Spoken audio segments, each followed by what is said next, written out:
All right, the next instrument, I'm just gonna hit solo on it and see what it.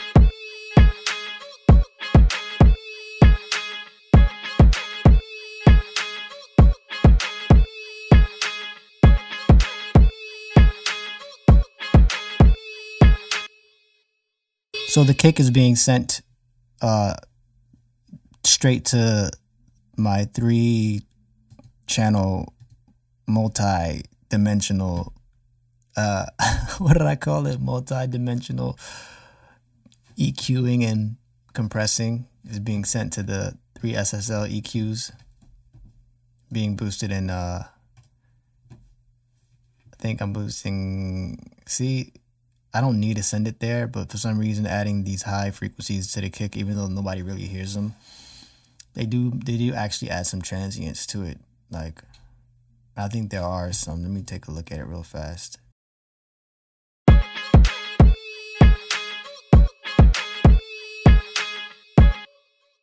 So you see these frequencies here?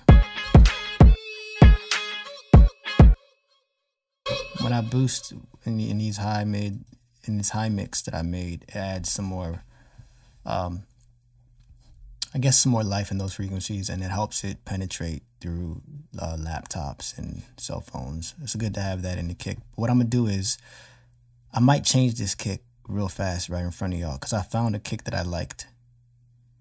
Let's just see how it sounds. I'll add it to the sampler and then go back and forth later in the rest of the mix to see which one sounds better. So it's just low end. So here's that, and then here's, I think I'm fucking with this.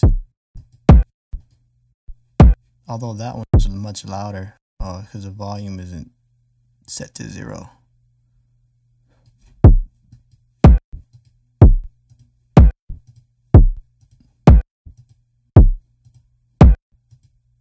They both sound good. This one has the little high end, low snapping sound. This one's just straight up low end. So I'll leave both of them there. For now, I'll leave this. But what I'm gonna do is I'm gonna add from Wave Smack Attack. I like it.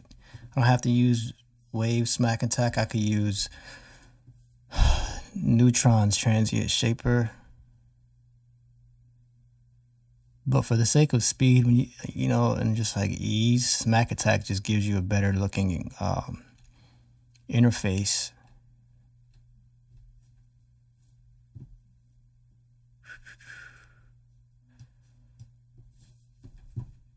And then I have a preset set already called Kick. So that's why I go to Smack Attack. It just adds some additional transients, some additional punch in the higher frequencies, and just some transients that I think need to be boosted in this particular record.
So I put the Universal Audio 1176 limiter and compressor on there, and basically just compressed it really, really hard and parallel compressed to add some more body to the kick.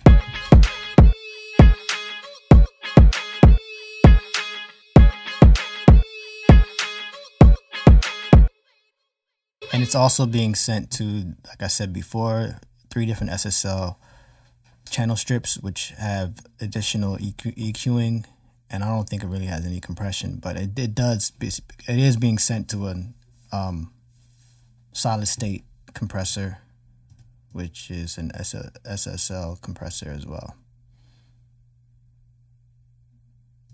All right, that's it for the kick. Next instrument, unknown. Let's find out what it is.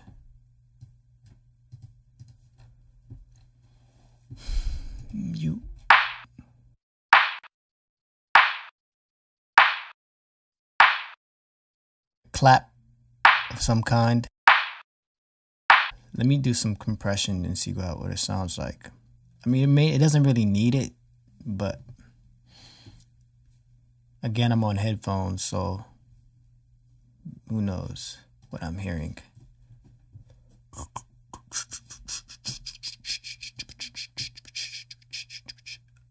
The thing is,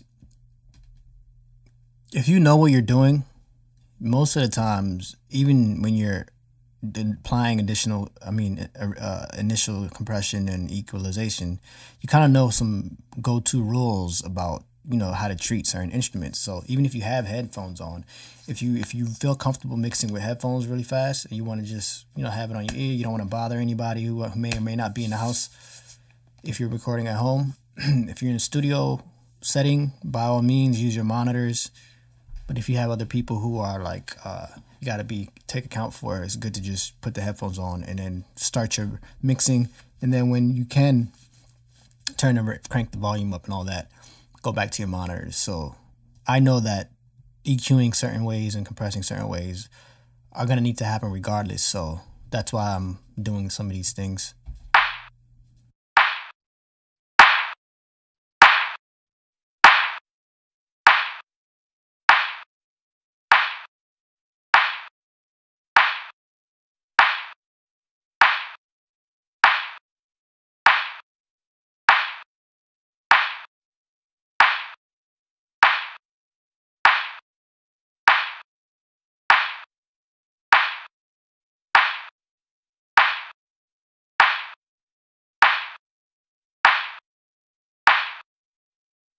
And this also is being sent to this 3 multi-dimensional EQ and compression thing I made up.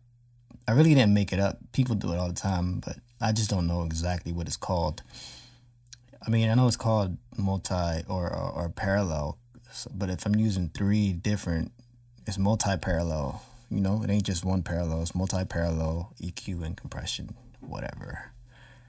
I sound like a nerd, but I'm not a nerd. And it's okay if you're a nerd though, but I'm just not a nerd. All right, so look. All right, that's that for that sound. Here's the kick.